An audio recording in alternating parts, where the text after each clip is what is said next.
estamos de volta com o MesaCast Código e Profissão. E no episódio de hoje conversaremos sobre intoxicações relacionadas à automedicação, uso indiscriminado de produtos naturais, a segurança do paciente e a atuação humanizada do farmacêutico. Hoje nós estamos com uma mestre aqui, uma mestre em farmacologia e também em clínica medicinal. E professora, seja muito bem-vinda, mais um episódio de nós. Já foram dois professores, agora é a senhora. A primeira pergunta que eu queria fazer para a professora você tem uma formação bem completa em farmacologia, toxicologia, homeopatia e ainda está fazendo doutorado em psicologia. Rapaz, colocou um vizinho um pouquinho grande. O que te levou a seguir essas diversas áreas, né? O que te fez ir para essas áreas, teu desejo de ir para essas áreas que a senhora está atuando atualmente? Bom, primeiramente, gostaria muito de agradecer a presença, né, nesse podcast. É assim, uma das atividades ricas dentro da graduação e que poucas as instituições, né, fazem, né, desenvolvem um trabalho tão bacana como esse. Então, primeiramente, agradecer pela presença. A gente não pode deixar de agradecer à própria instituição e a todos os envolvidos para que tudo isso, né, pudesse acontecer e ser realizado. Bom, mediante a pergunta, né, Eliakim, realmente de formação farmacêutica, né, com habilitação em homeopatia, né, especialização na área de química, na área de toxicologia, farmacologia clínica, mestrado na área de farmacologia e química medicinal e ainda doutorado em psicologia. Então, quando a gente para analisar, nossa, né, tantas áreas diferentes, né, muitas pessoas podem até pensar, mas não são, né, tão distantes e diferentes assim, porque na verdade há, né, o que a gente chama na educação de uma amplitude de quê? Do campo das ciências, né, principalmente das ciências farmacêuticas, e elas o quê? Elas conversam a todo momento, elas estão se complementando. Então, quando a gente bate na tecla da questão da interdisciplinaridade, é porque justamente há uma conversa entre as ciências, né? Então, para pensar, o meu mestrado foi na área de farmacologia e química medicinal. Tá, a química medicinal, ela é puramente a química mais para orgânica, né? Então vamos considerar a química junto com a farmacologia, para você compreender o mecanismo de ação dos fármacos, você saber ali elucidar uma molécula, saber ali, né, substituir partes ali daquela molécula por algo que venha a agregar ainda mais a interação num determinado sítio de ligação. Mas como que você sabe disso? Né? Tendo a participação de outras ciências, principalmente da química, né, da própria biologia. Então, por isso, a gente consegue ali enxergar a necessidade, além, claro, né, do entendimento maior, porque a gente quer sempre, né, aprimorar, né, os nossos conhecimentos e buscar sempre um entendimento frente aos conceitos. Professora, você também é especialista em toxicologia forense, um tema que desperta muita curiosidade. No seu ponto de vista, o que todo profissional de saúde deveria saber sobre a intoxicação e segurança do paciente? Bom, toxicologia forense, né? Você tocou num ponto assim importantíssimo, porque você conversa com vários alunos, principalmente da farmácia, muitos querem seguir a área da perícia, né? Então, realmente é uma área assim fascinante, sou suspeita para falar, né? Mas quando a gente traz a toxicologia, né, forense inclusive, por quê? Porque eu posso falar da minha experiência na minha pós-graduação, né, no Instituto de Criminalística. Então, assim, um dos departamentos que eu mais gostei de participar ali ativamente foi no setor, né, de análises toxicológicas. Então a gente recebia muitas peças e a gente fazia as análises toxicológicas de peças, né, de tecidos, tá bom? E aquilo assim era fascinante. Só que, nossa, me despertou assim muitas reflexões, na verdade, porque muitas das mulheres, né, que eu participei ali de algumas análises, o que eu observava, né? Muitas vieram a óbito por intoxicação, por exemplo, tá?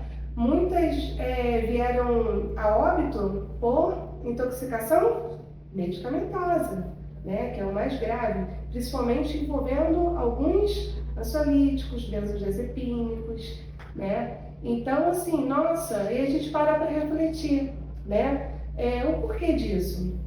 E a toxicologia, quando a gente para analisar a nível de conceito, o que a toxicologia tem a ver com isso? Com essas interações, né? Com essas reações adversas e tantos outros fatores.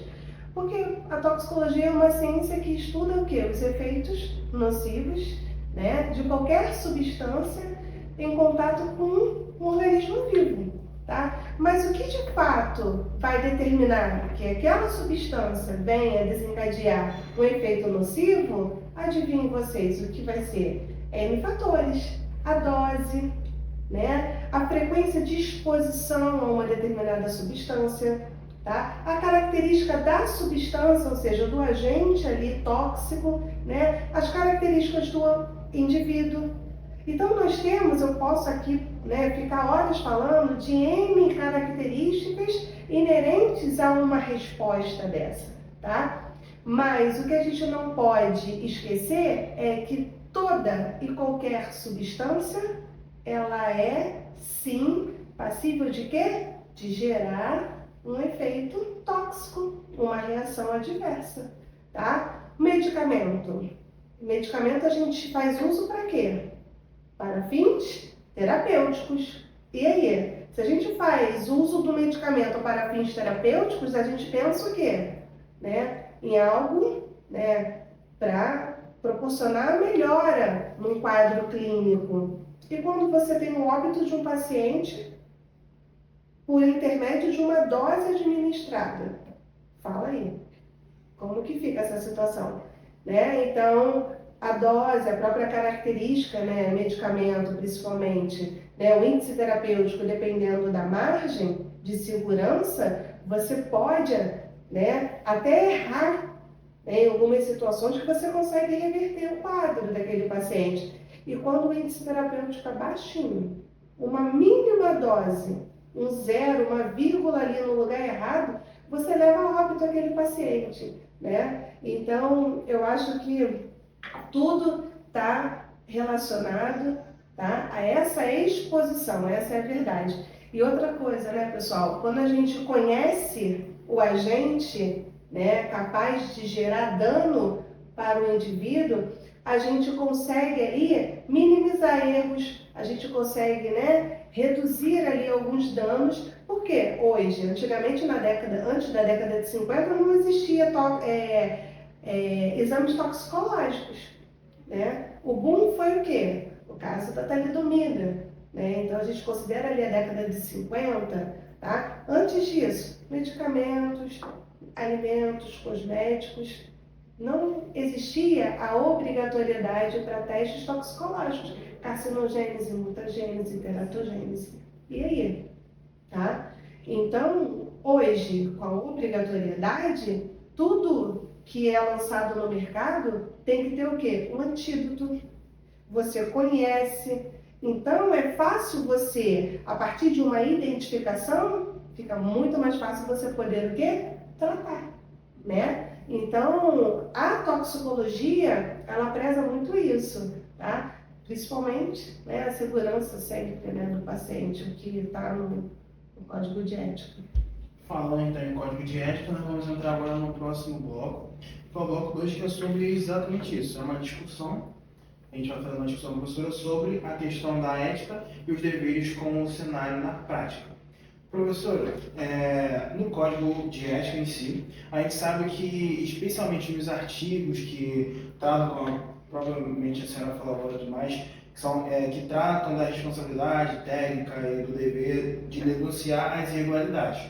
Então, esse tipo de documento, ele deixa claro que nós, como profissionais, quando nós vimos alguma coisa que seja praticamente desleal, desonesta, fazendo com que ocorra esse conflito com o código de ética, que é errado, a gente tem o dever de comunicar essas autoridades sanitárias sobre essa situação que representa risco, principalmente ao paciente. Então, esse é praticamente um dos principais papéis que tem, né, que todo o profissional de saúde em si deveria ter, não somente farmacêutico. Todo profissional de saúde. Professora, e agora vamos entrar em um exemplo prático, né? Um cenário prático que não é real, é fictício, mas que poderia ser real, né? Olha que pode ser real, hein? Verdade. Vai que? Imagine um paciente idoso trazendo um frasco de cápsulas manipuladas, afirmando ser um fitoterápico natural que ele comprou para a ansiedade. As cápsulas vêm sem lote, sem concentração e sem responsável técnico.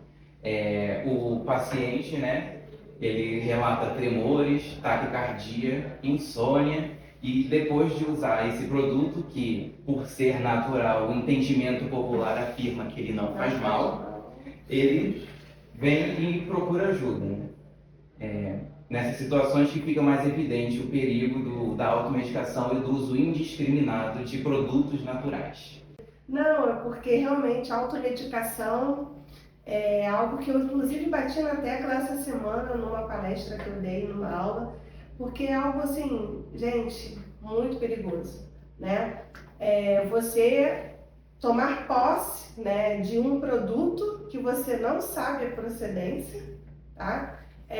Eu já vivenciei algumas situações, né, de pessoas que fizeram uso de produtos que compraram na internet, tá?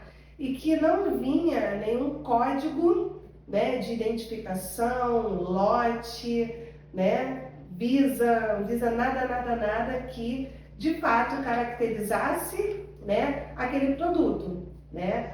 E dissesse o mínimo ali de quê? De algumas propriedades, né? Organolépticas ou fisicoquímicas daquela substância.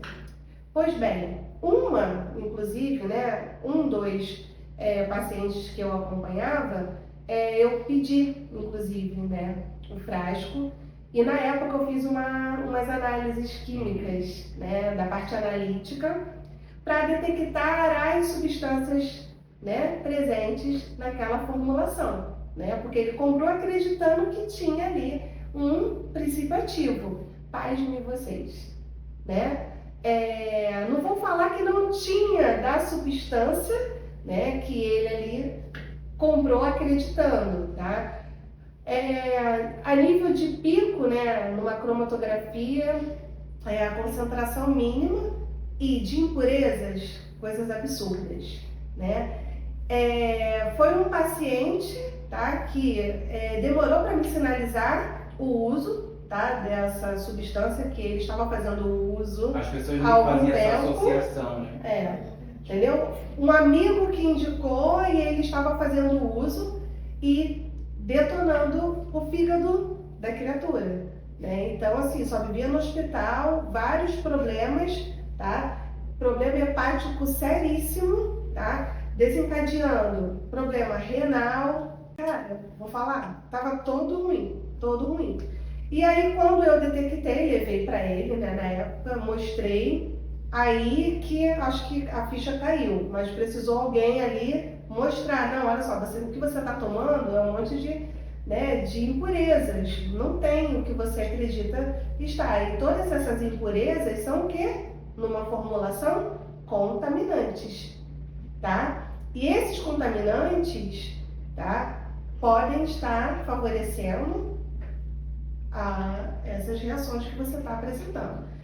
Um outro fator, pessoal, a automedicação, né? Tem pessoas hipocondríacas, qualquer coisa tá tomando um monte de medicamento, tá? Se eu tô sentindo alguma coisa aqui, tá? Faço uso de um medicamento, nossa, ela que faz uso ali de uma outra substância, tá? Ela vai associar que vai ser bom para mim, mas ela sabe das minhas características, das minhas condições clínicas, Não passou por uma da doença. minha fisiologia, tá? Então, assim, há uma anamnese, né, em qualquer, ou deveria, em qualquer o quê? Consulta médica, né? No próprio consultório farmacêutico, quando o profissional farmacêutico, né, ele está ali, porque ele é apto a fazer ali o quê? Uma anamnese, tá? Não precisa ser dentro de um consultório, pessoal, mas ali ele já vai ser capaz de detectar alguns fatores. Não pode prescrever, obviamente, mas se ele detectar, ele pode o quê?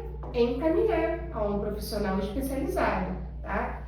E aí, quando a gente fala da automedicação, tá? Um outro fator é o quê? O que é natural não faz mal. Eu, na minha experiência também como farmacêutica hospitalar, eu passei por duas situações, tá? Uma com um fitoterápico, né? Que o fitoterápico, você tem um medicamento ali elaborado, onde o princípio ativo, né? Você tem ali uma planta medicinal. E o fitoterápico comum pra caramba, ginkgo biloba, vocês conhecem? Pois é.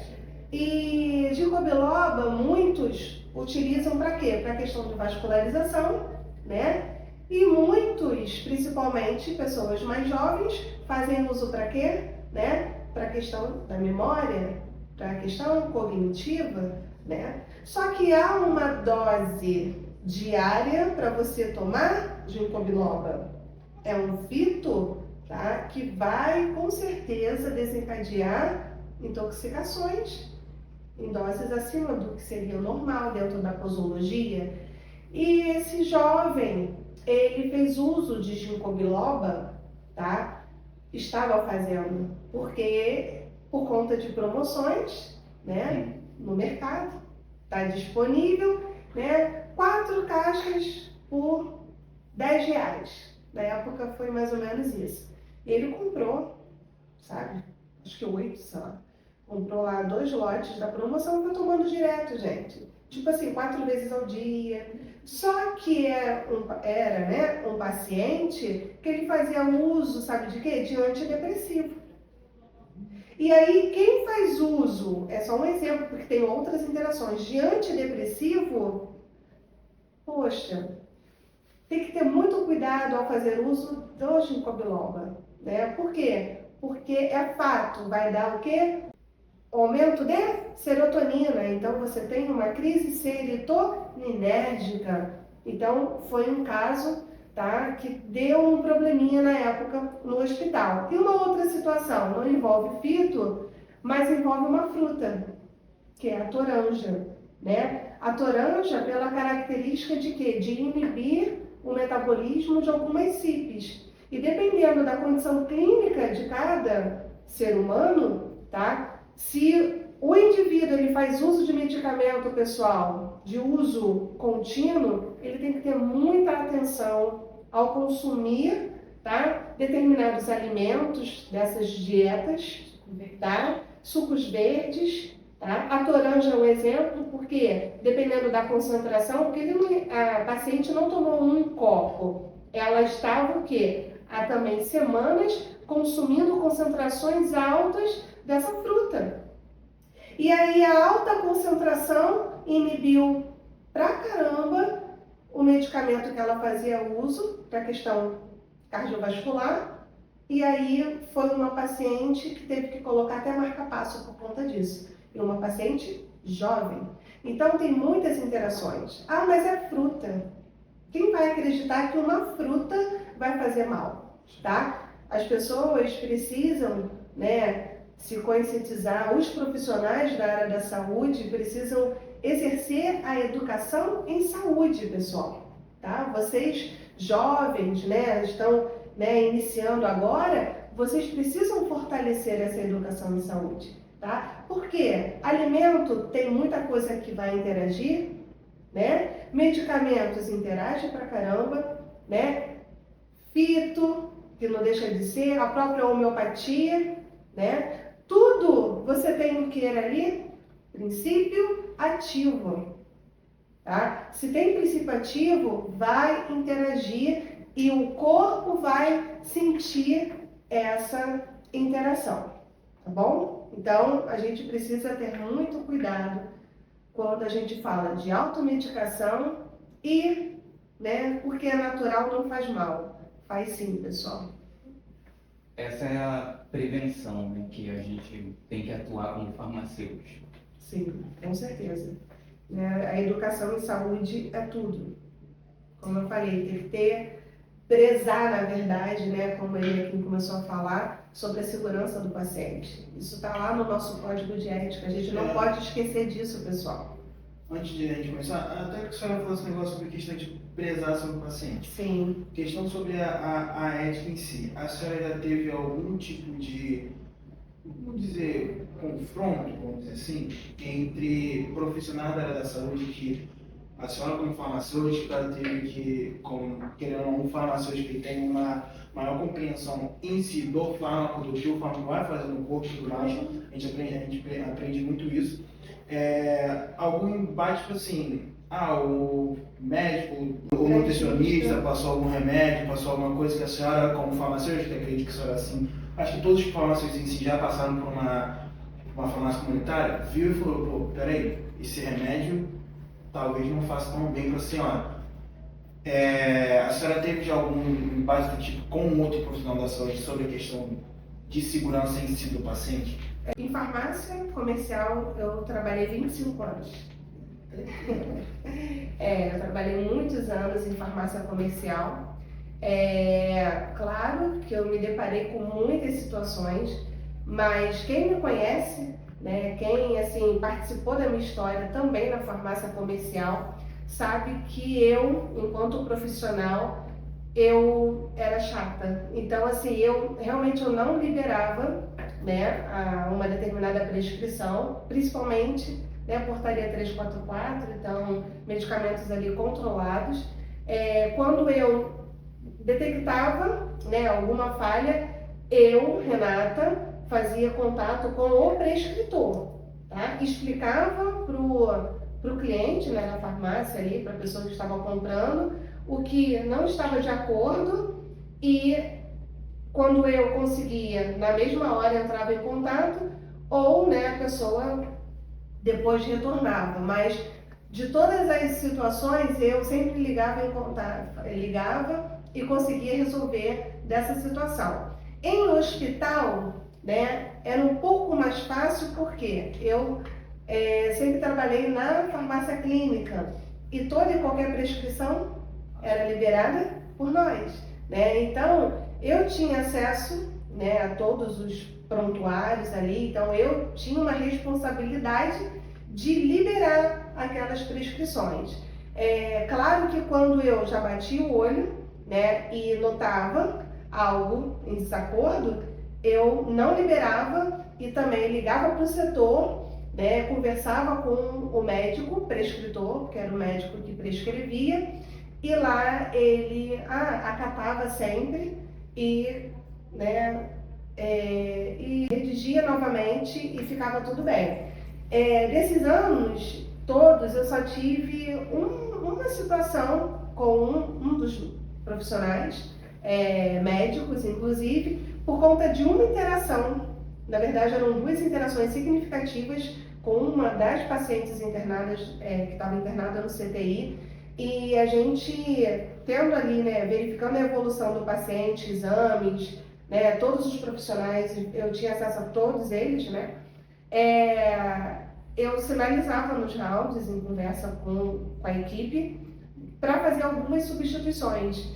E eu só tive impasse com um profissional que ele não aceitava essa troca. E eu tentava justificar, né? E depois de muito custo, eu consegui fazer com que ele realmente compreendesse a necessidade da troca, tá? De uma medicação e o horário de uma das que o paciente fazia uso e, graças a Deus, a paciente teve resposta positiva. Porque, não, o que mais sofre nessa situação é o paciente. Eu ia falar isso agora. Não é o médico, o farmacêutico, o nutricionista, o doutor, não. A questão é o paciente. É o paciente. A nossa obrigação como profissional da saúde é com o paciente. Sim. Então, é mais por isso que eu fiz esse tipo de pergunta. Porque, querendo ou não, muitas pessoas acham que o farmacêutico, só porque ele não teve capacitação suficiente para tentar entrar em uma faculdade de medicina, não entende da situação, não entende que a gente está querendo também fazer o bem para o paciente, a gente sabe disso, a gente também está querendo fazer. Então tem isso é uma briga, né, que ainda existe. E se a gente parar para pensar, Eliakim, eu, Renato, eu trabalhei anos aonde? Dentro da farmácia clínica. Quem é que liberava, né, as prescrições médicas? O farmacêutico. Se o farmacêutico clínico, eu trabalhava com umas 4 farmacêuticas, tá? Não concordasse com uma prescrição, a farmácia não liberava. Então, imagina, se eu não tenho um entendimento, né, daquela farmacologia, se eu não tenho um entendimento clínico das condições daquele paciente, por quê? Porque eu preciso avaliar tudo daquele paciente.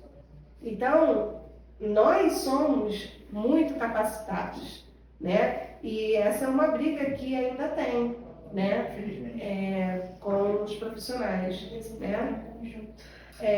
Porque assim, na farmácia, na drogaria, né? Trazendo novamente pela minha experiência, né, de 25 anos, até mais um pouquinho, na drogaria, qualquer profissional, ele está apto, gente, a identificar qualquer tipo de transtorno menor, né? O que a gente chama, né, de transtorno de saúde, né, de problemas autolimitados. Então, todo aquele probleminha do paciente, né, do cliente que chega lá com uma gripe, um resfriado, né, com uma tosse, né? Mas é algo que você tem ali, uma gravidade bem baixa, né? Então você tem uma situação, uma condição de saúde, uma condição clínica que você consegue resolver aonde? Na farmácia, na drogaria. Você não precisa ir para o hospital, né?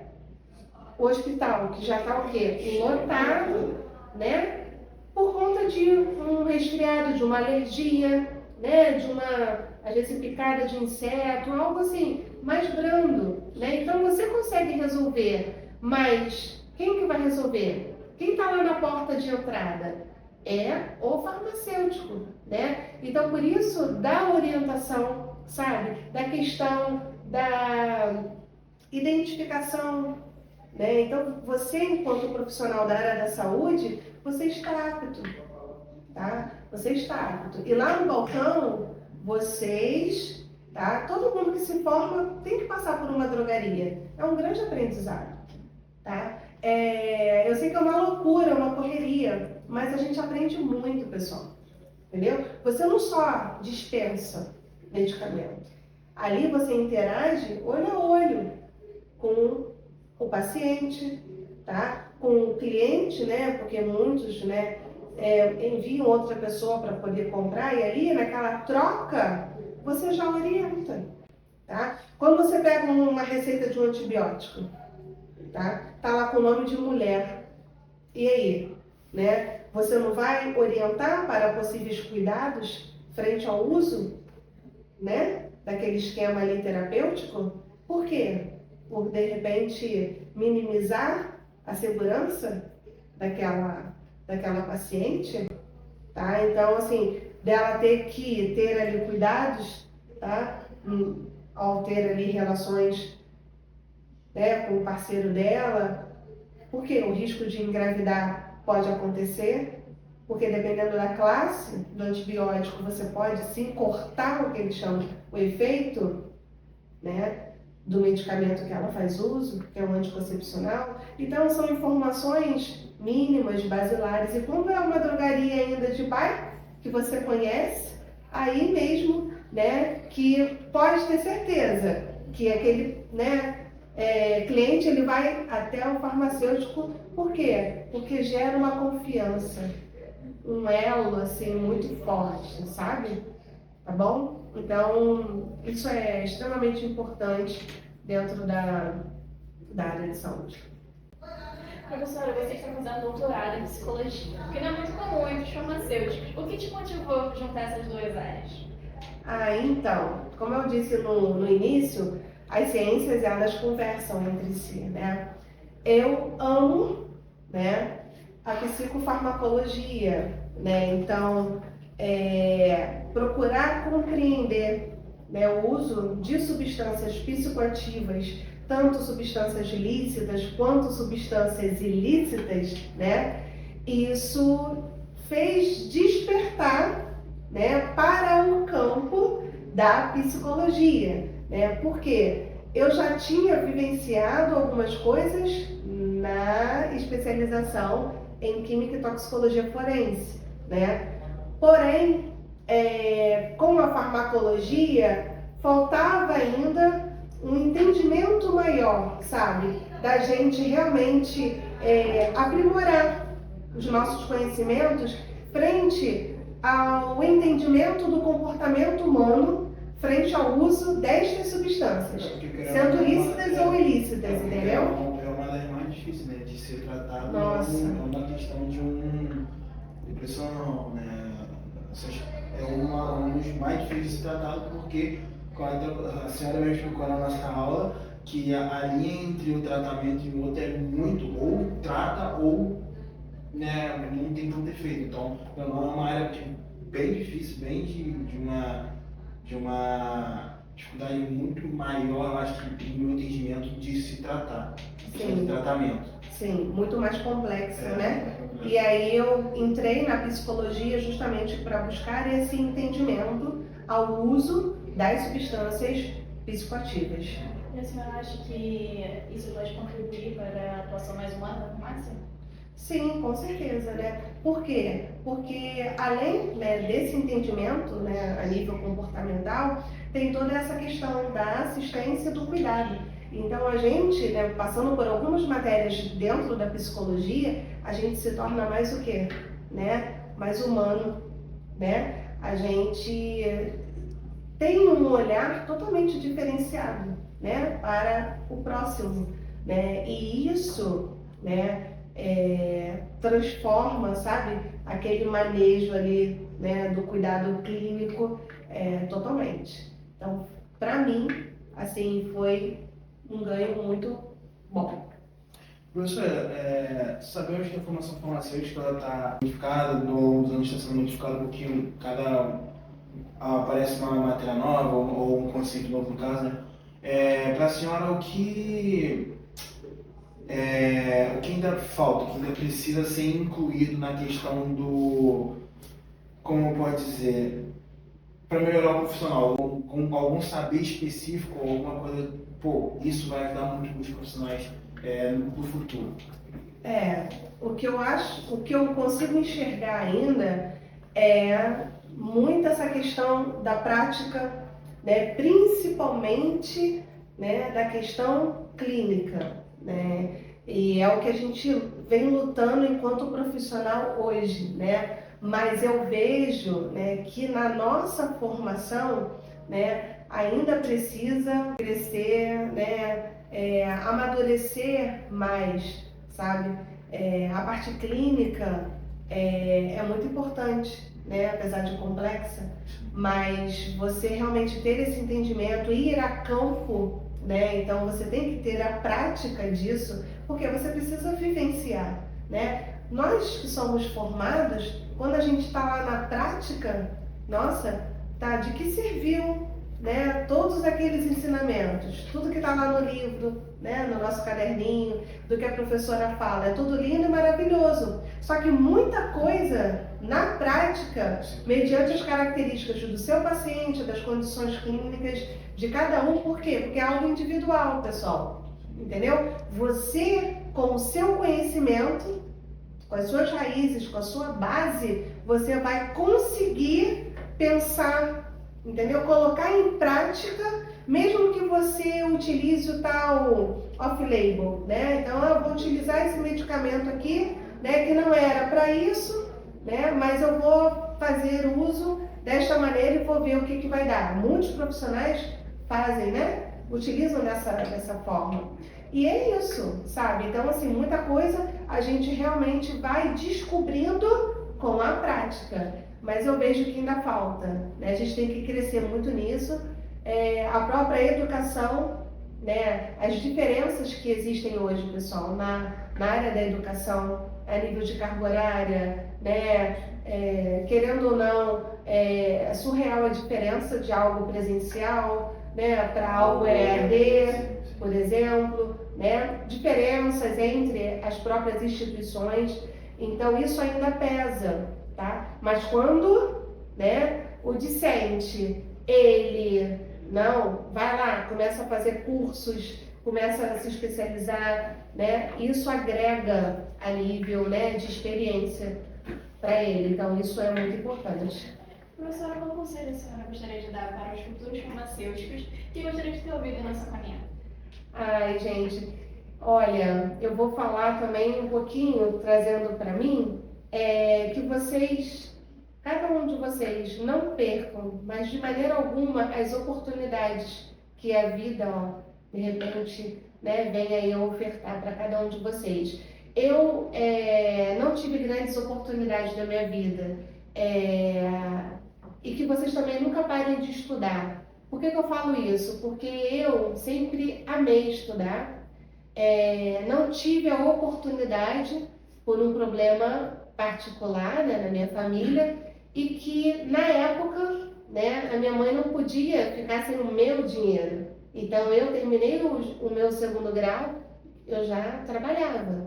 E na época eu passei, inclusive o vestibular era completamente diferente de hoje, mas era SESC no Rio.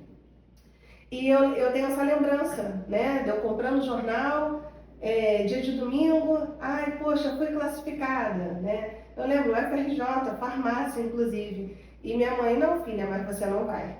E sabe aquela coisa de você chorar, né, ficar triste, e você pensar no seu pai doente em casa, sua mãe precisando de você, e você já trabalhava, eu tinha, minha mãe me emancipou, inclusive na época, e o dinheiro era todo. Então, olha só, né, o meu sonho na época, né, eu desde criança, não, quero ser médica, vou ser médica, né, mas aí eu falei, não, a farmácia também era algo que já me despertava, então, e aí? Né, eu tinha um sonho, né, de estudar, eu terminei os meus estudos, nunca repeti de ano, trabalhava fora, né, e não tive oportunidade de continuar, né, então assim, lá na frente, né, que eu fui estudar, também não parei mais, acho que é por isso que eu também não parei mais, né, mas que vocês, assim, abracem todas essas oportunidades de muitos de vocês jovens, têm oportunidade só de estudar, entendeu? Graças a Deus tem a família, né, que ajuda vocês, eu sei que muitos trabalham, né, mas, e muitos não aproveitam essa oportunidade, então que vocês não percam essa oportunidade, estudem, mas estudem muito, porque às vezes a oportunidade bate na porta, porque quando eu fui ter uma oportunidade lá na frente, eu tive que abrir mão por uma outra situação, né, bem particular minha, né, me arrependo, né, eu acho que tudo é aprendizado, né, então a gente cresce, né, tudo é ensinamento, né, e a gente só vai o quê? Se fortalecendo, né, então hoje, o que eu falo para vocês, não percam as oportunidades, abrace, agarre com força total, sabe? E que nunca, nunca falte a vocês essa sensibilidade com o próximo. Porque vocês precisam lembrar que vocês, né, estão aí já batendo na porta. Vocês serão, né, já são, né, já atuam, inclusive, em algumas ações sociais, como quê? Profissionais da área da saúde, né? Então, que vocês enxerguem o próximo ali, como eu sempre falo nas aulas, como que aquele paciente, né, como um amor, de alguém, da vida de alguém, tá? Pode não ser seu, mas é dela, é dele, tá? Então que vocês tenham um pouquinho de empatia, de cuidado, sabe? De procurar fazer o que vocês puderem para poder ajudar aquele paciente, tá bom? Professora, muito obrigado pela sua presença. Nós agradecemos a sua vinda como convidada e ficamos por aqui com mais um episódio do nosso MesaCast Código e Profissão. Obrigada.